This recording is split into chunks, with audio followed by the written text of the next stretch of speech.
Google Forms, and we're going to look at several different forms that you can use in the classroom, the basic forms. And the first one we're going to look at is probably the one that will be most useful to you, and that'll be quizzes. And the great thing about using quizzes, as we'll see, is that it'll do the grading for you. So that'll be a big time saver. Also, if you make mistakes on your answer key, you can instantly go back in and change it, and it'll automatically correct any answers that were marked wrong because it was wrong on the answer key. So we will look at that, and we'll also look at a couple other features, including worksheets and exit question that you can make for it. But right now we'll go back and look at quizzes and see how you can form a quiz and the different types of questions you can make with Google Form quizzes. All right, you can access your Google Forms, of course, from your Google Apps. You can also type it into the Google search engine and it'll come up for you that way as well. So here we're on Google Forms. You can see they have a blank form, blank quiz form, which is what we're going to use here. Okay, as you can see here, you have your different options. You have exit ticket, worksheet, and blank quiz. We're going to click on a blank quiz here. Your form, you can go to the settings.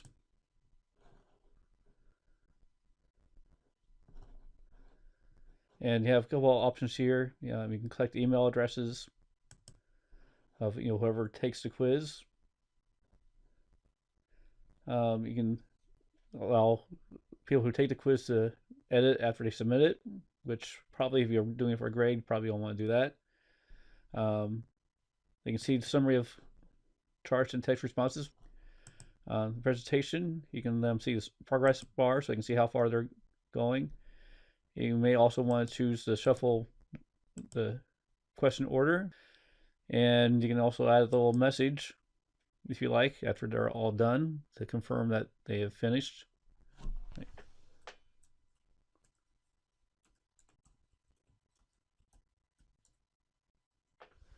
You can choose something encouraging like good job, and then quizzes here actually have a spot where you can just make it a quiz. It means that it'll grade it automatically. They can see like what questions they missed, the correct answers, and point values. That's up to you which one you want to do with that. And on the grading too, is set to automatically release the grade after it's submitted. Depending on what you're doing, especially if you're doing short answer, you might want to choose later after manual review. But that's so you can that gives you a chance then to check answers, make sure everything's right, and then if everything's good, you can release the grade. So everything's good here, so we'll go ahead and save it. Now, initially it comes up as a blank quiz, so if we want to change that, you just click the title there and then type in what title you want. So we'll keep it nice and simple. Now the first question here, I often like to use their name.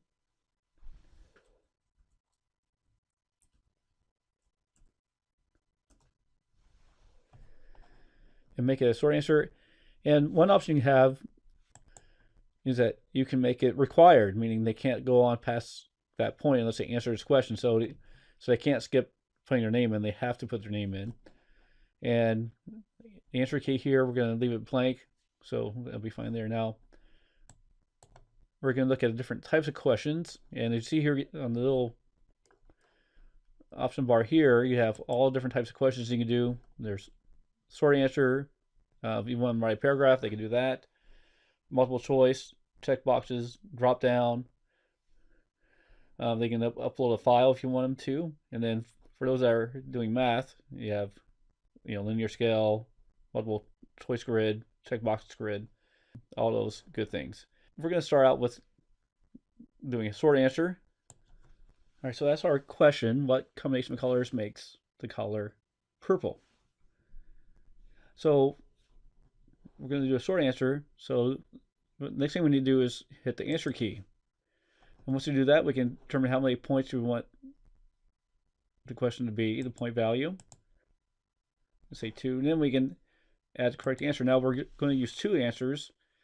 There's two answers for this, obviously, to make one correct answer. So we can do this several different ways. So the most obvious is red and blue. Once we type it in, we can just hit enter, and then we can add another one. Now, what you might want to do is, because it is case sensitive, you want to capitalize.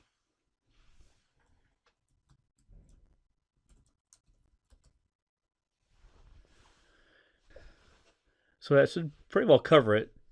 Well, once again, having the manual review will help you to go by and make sure everything's good. So you can then, once you're done with that, you can go back to edit question, and that's all good to go. And you can see here, answer key is 2 points, so it's ready to go. Now, another option you have, let's go to another question, is of course multiple choice. And that's probably the most basic, most common type of question that we have on our test. So we can go here.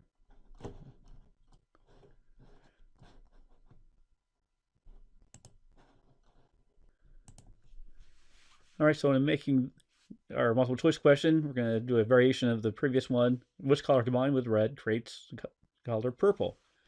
So once again, you have your options. So option 1, and you type in your answer.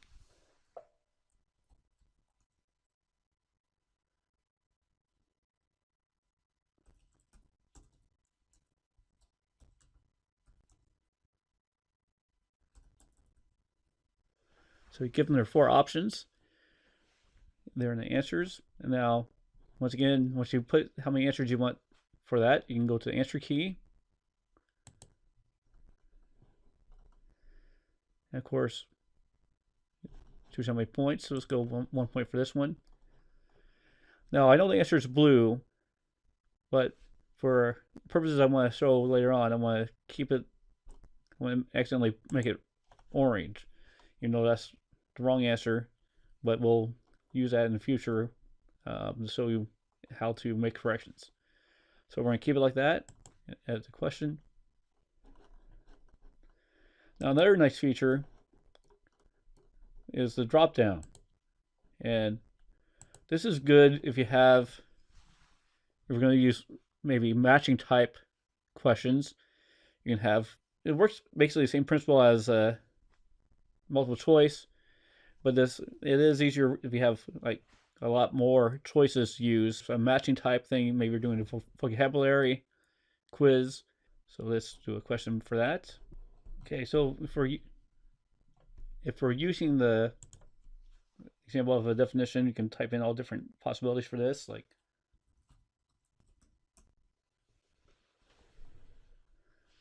so you can see there I've added quite a few possible answers. So if I were doing a matching, I could just use that. So we'll go ahead and go to the answer key, and now we just have to choose the correct answer, which is champion. As you see there, it lights up and saves it and edit the question. Now another cool feature then, of course, if I'm doing this, if I'm going to be using this list for a matching type quiz, one of the great things I can do is just duplicate it. And then I can just put in a new definition that goes as one of those 7 choices.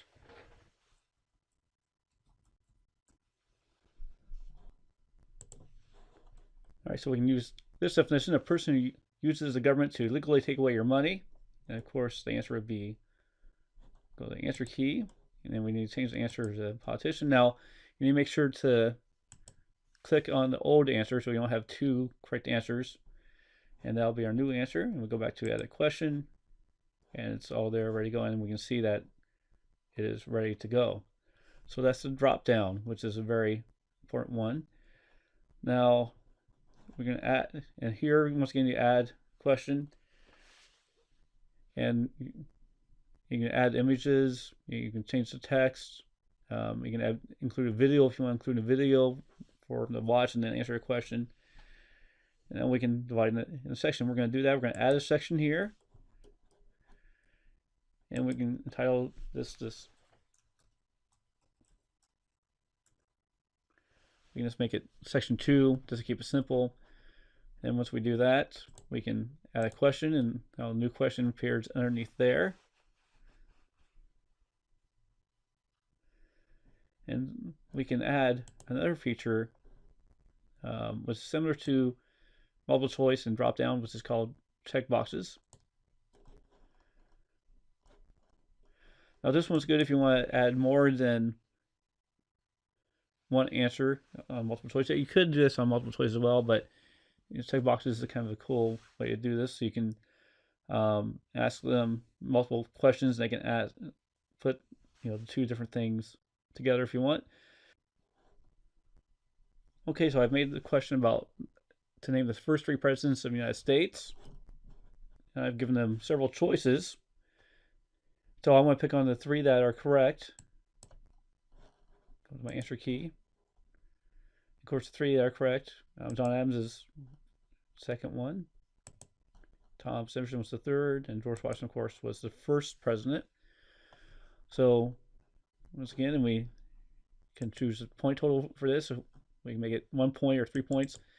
This point, and it's important to note that they have to get all 3 right in order to get this the point total. So if you make it 1 point, that's fine because they have to get all 3 to get the point anyway. If they don't, it's wrong. So that's one feature that's good with the checkbox option.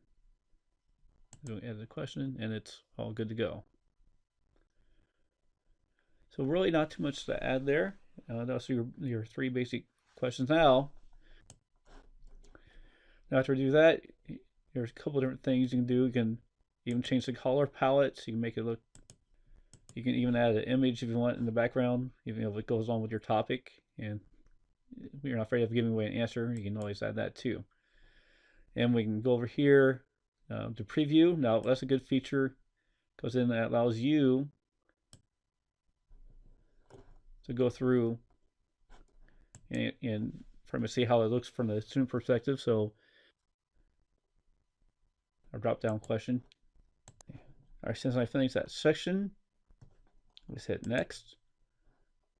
It'll take me to the next section and name the first 3 presidents of the United States. I'll pick John Adams, George Washington, and then I'll submit. Now I can see my responses.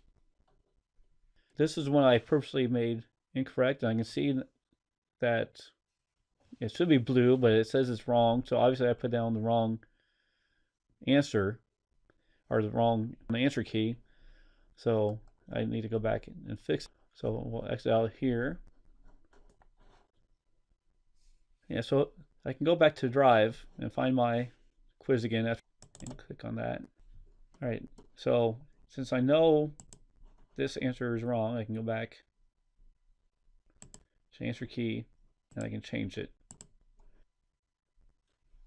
Okay, so once I've made the quiz, I can go to Google Classroom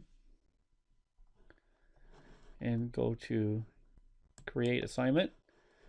And once again, the assignment will be the quiz. So add the quiz. All right, so it's going to be quiz 1. So I have to go Google Drive. And there my quiz will be right there. So just like that one, I just add it.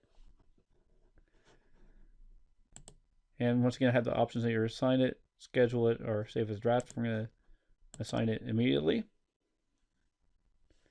So now the quiz is available to the students on the stream. So now we'll look at the quiz from the student perspective. Okay, so here we are on student 1's page. And go to Google Classroom. And we can see the quiz is there, so we can open it.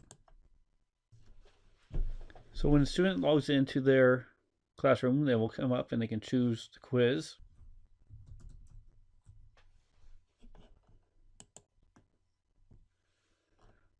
And they can proceed to answer the questions. So I've answered all the questions in the first section. And now we can go to next. And they have the one question there about the 3 presidents. They can choose the 3 right answers and then submit.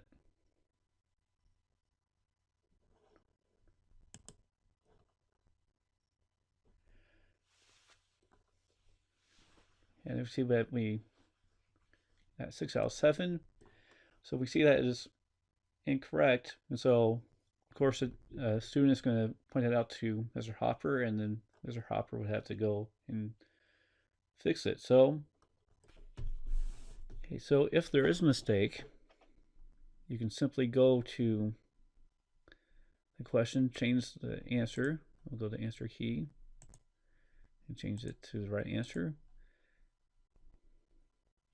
And it will automatically save it. So now you can see I got a 5 out of 5, so we have a perfect score, whereas we didn't before. And so by changing the answer, it automatically changed the grade and made it correct. Now another option with Google Forms would be worksheets, which is very similar to quizzes. A lot of the same options. The format looks a little different. So as we see here, really same options you have with taking a quiz. There really isn't anything different there. You can add a paragraph just like you could with and add it as an assignment.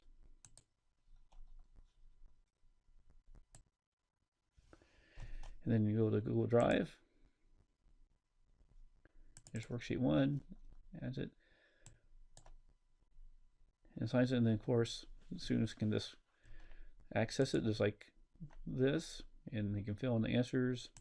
And I didn't put any point values on this. I figured you have that option. You can either, so that's Google Worksheet. And so really the same thing as you're doing with a quiz, except that I might label it differently. Another feature that a lot of teachers like to use is called the exit ticket. It's just a nice little questionnaire you can give students before they leave your classroom. And it's kind of nice. You can ask, what's one important thing you learned in class today? Do you feel prepared for today's lessons? Why not? What would help make today's lesson more effective? And of course, you can alter that, change those questions depending on what your lesson is for the day. But it kind of gives you a feel of what the students are doing and what they're thinking. Title this exit ticket 1. And then once again, go to classroom.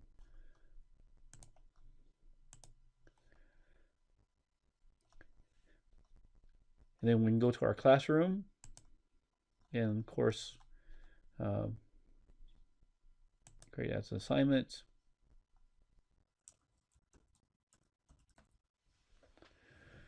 Okay, we can create that as an assignment. Once again, go to Google Drive, and there it is right at the top there. And we can assign it, and then our students will log on and be able to use it. So once again, another great feature. So hopefully these 4 videos were helpful and can help explain what you can do with Google and all the possibilities you have. And this, at least through these videos, knowing the basics and being able to utilize Classroom more effectively. Thank you once again, and this is William Hopper signing off.